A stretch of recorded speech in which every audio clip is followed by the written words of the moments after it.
It's 3 in the morning, the rain is hammering against the windows, and Sarah is awake, staring at the clock with that specific kind of nausea only a mother waiting for her teenager knows. When her 15-year-old son, Freddie, finally stumbles through the door, soaking wet and shivering, he doesn't just offer a lame excuse about missing the bus. He looks his mother in the eye and whispers the 3 words that shatter her entire universe. "I've killed someone." And just like that, we are thrown headfirst into the chaotic, messy, and terrifying world of this book, where every character is hiding a secret dark enough to bury them. Sarah is our main girl here, an artist who loves her son with a fierceness that borders on obsession. Probably because she's trying to outrun a past that's darker than a black hole. Her husband, Tom, is the complete opposite. He's an actuary, a man of numbers, routine, and starched pajamas who thinks feelings are just messy variables that need to be crunched into submission. Tom wakes up during Freddie's confession and, being the rigid rule follower he is, immediately tries to call the police. Sarah, driven by a primal need to protect her cub, literally tackles him, throwing his phone into the toilet to buy them time. This isn't just a panic move, it's a knee-jerk reaction born from her own history. Because Sarah isn't just a suburban mom. She's an ex-con who served 6 years for manslaughter after her best friend Emily died from taking drugs Sarah was dealing. She knows what prison does to a person, and she would burn the world down before letting her son experience that horror. So, in a split-second decision that screams bad idea, she grabs Freddie, a bag of cash, and their dog Jasper, and they run. They flee London in the dead of night, leaving Tom behind to deal with the fallout, heading for Cornwall because it's the only place Sarah remembers being happy. Now, while Sarah's playing fugitive, we have to talk about Tom because this guy is not the squeaky clean victim he pretends to be. We learn that his obsession with rules comes from a childhood trauma where he and his friend Hugo bullied a kid named Chapman into silence about abuse at their boarding school, leading to Chapman's suicide years later. Tom is riddled with guilt, paralyzed by his own moral failings, which is why, get this, he doesn't call the police after Sarah leaves, he just lets them go. He even starts an affair with a colleague named Hillary because apparently his moral compass is just spinning in circles at this point. Back in Cornwall, Sarah and Freddie try to lay low, renting a dilapidated cottage from an old woman named Gladys and befriending a local farmer named Blocky. But Freddie is a ticking time bomb. He's moody, ungrateful, and clearly traumatized, refusing to tell Sarah exactly what happened that night because he says he wants to protect her, which is teenager code for it's really, really bad. Sarah settles into a life of looking over her shoulder, constantly terrified that the police are going to kick down the door. She starts making pottery to stay sane and even falls for a ruggedly handsome local guy named Steve, who is way too nice for the drama she's bringing into his life. But just when you think they might actually get away with it, Freddie does a runner. He leaves a note saying he can't risk Sarah going to jail for him, and he vanishes into the ether to travel Europe. Sarah is heartbroken but stuck. She can't report him missing without admitting they are fugitives. So she stays in Cornwall, living a half-life, waiting for the phone to ring, while Tom is back in London playing house with Hillary and pretending his family didn't just implode. Fast forward 5 years. Yes, 5 whole years of secrets and lies festering like an untreated wound. The silence breaks when Freddie finally calls Sarah with news that makes your jaw drop.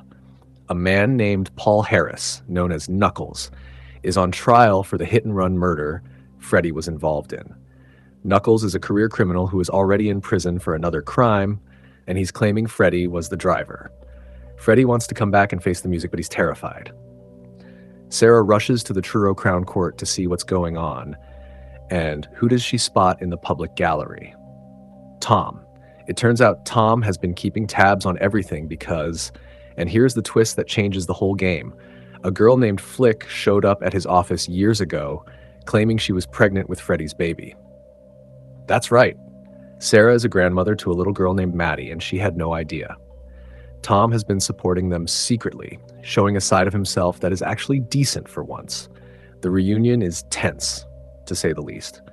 Tom is angry, Sarah is defensive, and the weight of their collective lies is crushing them. but they realize they have to unite for Freddie.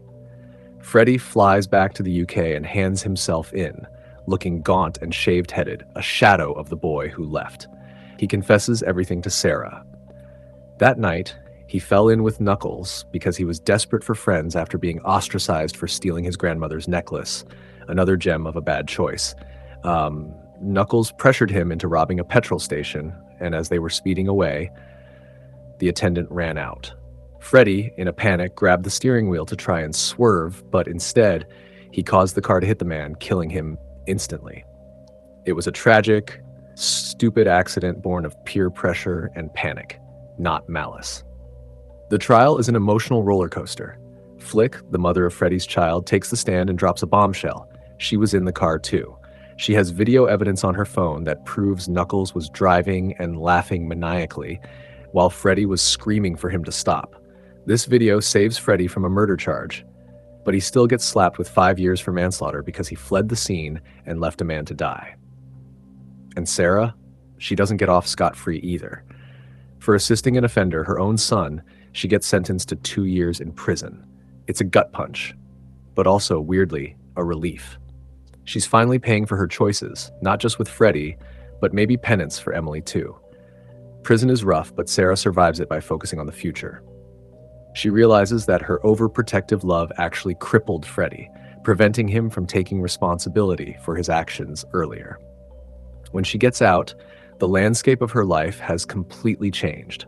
She buys Gladys's cottage in Cornwall and settles down with Steve, who waited for her because he's an absolute saint. Tom marries Hillary, and they seem happy in their orderly, boring way. But the real beauty is the new family dynamic. Freddie is out of prison, just living with Flick and their daughter Maddie, trying to be the father he never had. They all gather on the beach: Sarah, Steve, Tom, Hillary, Freddie, Flick, and little Maddie, a patchwork family stitched together by tragedy and forgiveness. It's a bittersweet ending that hits you right in the feels. They aren't a perfect family. They are scarred and broken people who have hurt each other deeply, but they've stopped lying. Sarah watches her granddaughter play in the sand and realizes that while she couldn't save her friend Emily or the man Freddie killed, she can help raise this new generation with honesty. She finally catches a wave on her surfboard, symbolizing that she's stopped fighting the current of her life and learned to ride it. It leaves you thinking, how far would you actually go to save your child? We all like to think we do the right thing, but when it's your kid's life on the line, does morality just go out the window?